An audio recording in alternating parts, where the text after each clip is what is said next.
Hey guys, Aaron Cybertron Zhang here, and today I am bringing you Game 2 in this best of 3 set against Jimmy Blaze.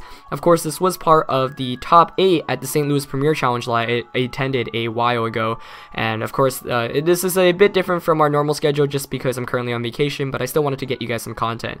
If you have not seen Game 1, you're definitely going to want to check that out because it had a lot of information about both of our teams, and it was a really close game, so go check that out. But anyway, moving on to Game 2, I felt really confident about the 4 Pokemon that I chose. Like, I felt like they were the right Pokemon. I didn't think Let's Suicune and Heatran were really necessary in this match, but I did want to change things up a bit because I felt like Gengar Terrakion was a very predictable lead, and that was what I went with the first game.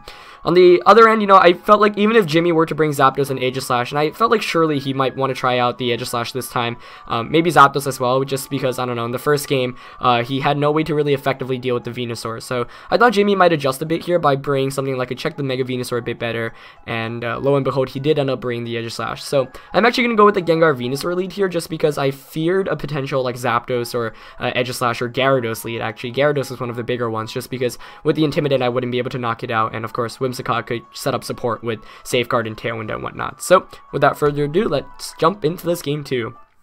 So Game 1 also told me a lot of important information about that Whimsicott. We saw moves like Tailwind, like the Endeavor, and the Endeavor was probably the biggest thing, so I know that I don't really want to attack into the Whimsicott. It also has Safeguard, so it was really important information from Game 1, knowing that it has Safeguard, because presumably my opponent's going to go for the Safeguard here.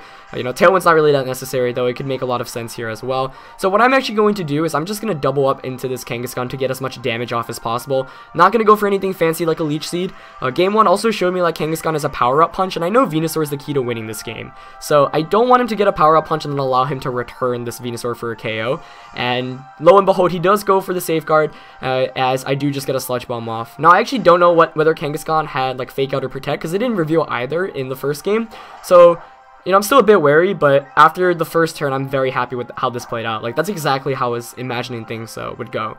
Now, things could have been pretty bad if Kangaskhan indeed did have something like Protect and Whimsicott had like a Tailwind on that first turn. But I'm just going to go for it. I actually get a critical hit there. Not going to really matter because Sludge Bomb from either Pokemon would have KO'd anyway, but I'll take it. So I don't walk into the Will-O-Wisp trap this time around, as Whimsicott actually goes for the Taunt this time on Venusaur, and Kangaskhan goes for the Sucker Punch. Now, you might wonder, why did you keep the Gengar in? Like, that Sucker Punch was so obvious. Well, the reasoning behind this turn was I double up into Kangaskhan, right? I'm going to Sludge Bomb it with both of my Pokemon, ensuring that I knock it out this turn, unless, of course, it goes for a Protect, but Whimsicott can't do anything against either of me anyway. Instead of risking, let's say I switched out the Gengar and my opponent actually predicted that and, like, returned the Venusaur, that could have been really, really bad for me. So I figured I would take the trade-off here, and I felt like he had to target the Gengar, but I was just going to play it safe. So I eliminate Kangaskhan once again, which is really good, as he brings in the Aegislash, and Whimsicott goes for another Taunt there. So it didn't want to switch out there, and it didn't have any better move, which is why I went for the Taunt, but I'm fine with that. I actually just go straight for the Rock Slide and Sludge Bomb, knowing I can knock out this Whimsicott or do a lot of damage to whatever switches in. And I am 100% fine if Aegislash gets a Shadow Ball off against the Venusaur, because that's a 3-hit KO, or Flash Cannons my Terrakion. And of course, I have that 30% flinch chance from Rock Slide, and lo and behold, I actually do get it. So fortunate flinch there. I was actually kind of hoping my opponent would knock out my Terrakion because it would have given me a free switch into Bisharp. And you'd imagine if Terrakion fainted there, Bisharp coming in would have basically 100% sealed up the game. This following turn, I actually am just going to go for another Rock Slide, and the main reason behind this, first of all, it gives me that flinch possibility. Second of all, I don't want to switch in Bisharp right now, because Bisharp's actually my key to winning this game. It one-hit KOs the Aegislash in that range, it can Sucker Punch knock out the Gyarados as well, just because, it's not Mega Gyarados. So I actually just go straight for the Rock Slide and Giga Drain. Smartly enough, he does not change forms with the Aegislash, going straight for a Shadow Ball into Venusaur, and gets a Dragon Dance off with that Gyarados. So Gyarados is at +1 attack and speed. It's going to allow it to, outspeed my Terrakion right now. This next turn, I'm not sure if I made the best play, but I ended up going for the safe one. However, if the Aegislash had something like Substitute, that could have actually been a bit bad for me.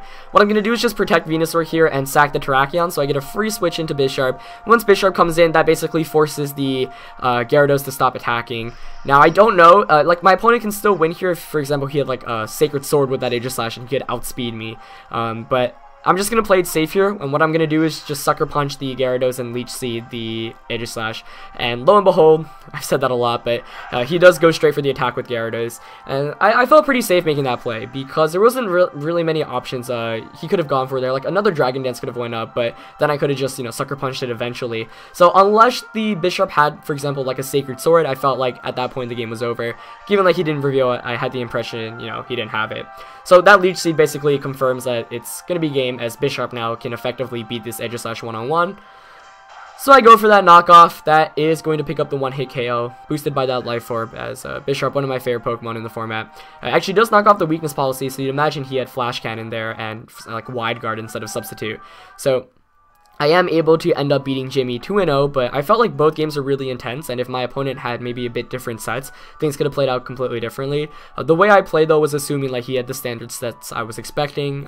You know, that first game definitely caught me off guard because Mega Kangaskhan was so bulky and able to take that close combat, and then the Whimsicott going for the safeguard also caught me off guard. But yeah, I mean, I just ended up playing pretty safe that second game, and things ended up working out, and I felt like Mega Venusaur was really one of the key members to helping me win, just because, you know, once that Kangaskhan went down, I felt very confident about my chances of winning, just because Mega Venusaur itself was able to do so much. But yeah, that is going to conclude the top 8 series against Jimmy, so I am able to ultimately win 2-0 against him, as I do move on to the top 4 at the St. Louis Premier Challenge. So you're gonna have to tune in tomorrow for the matches from top 4. Anyway, that's it for this one, guys. As always, if you enjoyed it, leave a like and comments and whatnot, and I shall see you tomorrow.